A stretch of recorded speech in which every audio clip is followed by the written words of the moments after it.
என் சொல் கேலி நேயர்களுக்கு வணக்கம். இன்றைக்கு நாம் பார்க்க போகிற விஷயம் என்ன அப்படின்னா, இப்போ மழைக்காலம் ஆரம்பிச்சிருச்சு. இந்த மழை காலத்தில் எல்லாருக்குமே ஜலதோஷம் பிடிக்கும், ஃபீவர் வரும், எல்லாமே வரும்.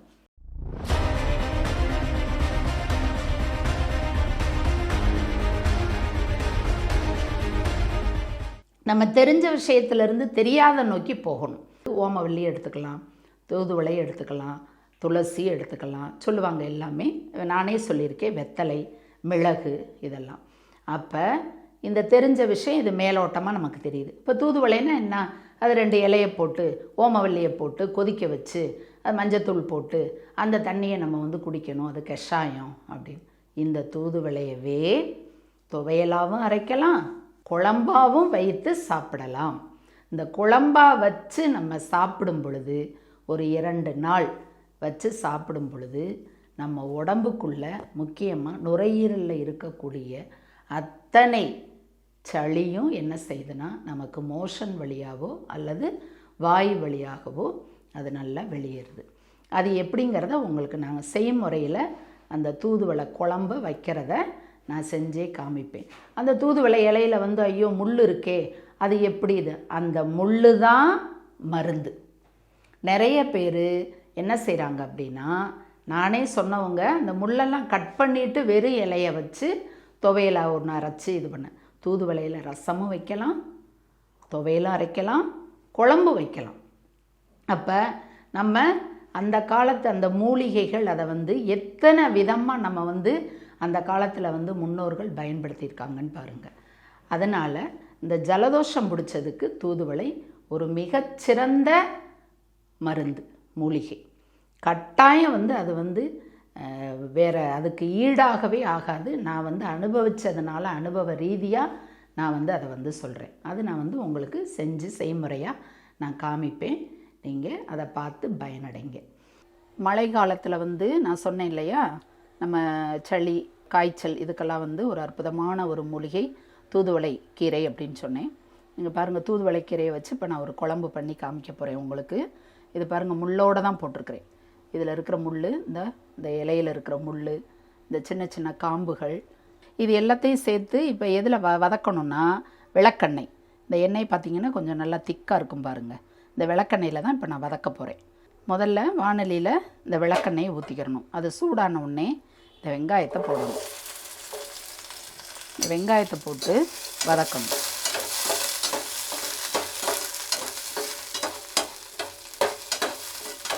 கொஞ்சம் வதங்கின உடனே இந்த பூண்டை போடணும்.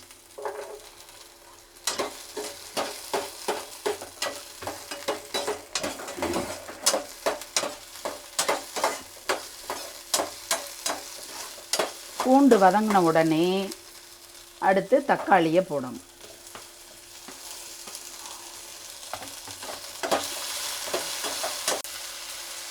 தக்காளி வதங்கின உடனே இந்த தூதுவளை இலையை போட்டு வதக்கணும். இது வதங்கின உடனே நீங்கள் குழம்பு மிளகாய்த்தூள் 2.5 ஸ்பூன் போடணும். அப்படி குழம்பு மிளகாய்த்தூள் உங்கள்கிட்ட இல்லை அப்படின்னா தனி மிளகாய்த்தூள் 1.5 ஸ்பூனும், மல்லித்தூள் தனி மல்லித்தூள் 2 ஸ்பூனும் போடணும். நான் தயார் பண்ண குழம்பு மிளகாய்த்தூள் தான் அப்போ போட போகிறேன். இதை போட்டு லேசாக வதக்கினா போதும். ஏன்னா குழம்பு மிளகாய்த்தூள் எல்லாமே நம்ம வறுத்து தான் அரைச்சிருப்போம். ரொம்ப நம்ம அடுப்பில் வச்சு கறிக்கிறக்கூடாது. இப்போ அடுப்பை ஆஃப் பண்ணிடணும். ஆஃப் பண்ணதுக்கப்புறம் இதை ஆறின உடனே நம்ம இதை மிக்சியில் போட்டு அரைச்சி எடுத்துட்டு அதுக்கப்புறமா குழம்ப தாளிக்கணும்.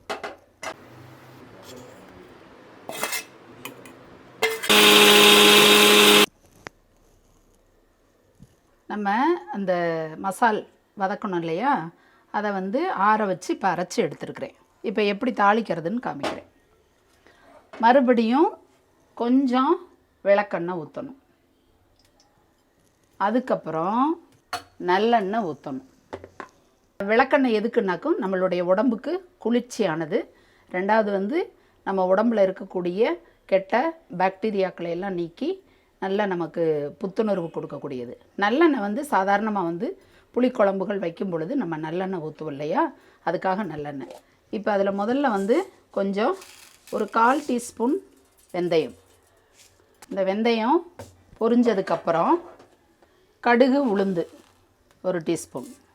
அதுக்கப்புறம் பொடிசாக நறுக்கின வெங்காயம் சின்ன சின்னதாக கட் பண்ணது. நான் வந்து குழம்புக்கு தகுந்த அளவு தான் போட்டிருக்கேன்.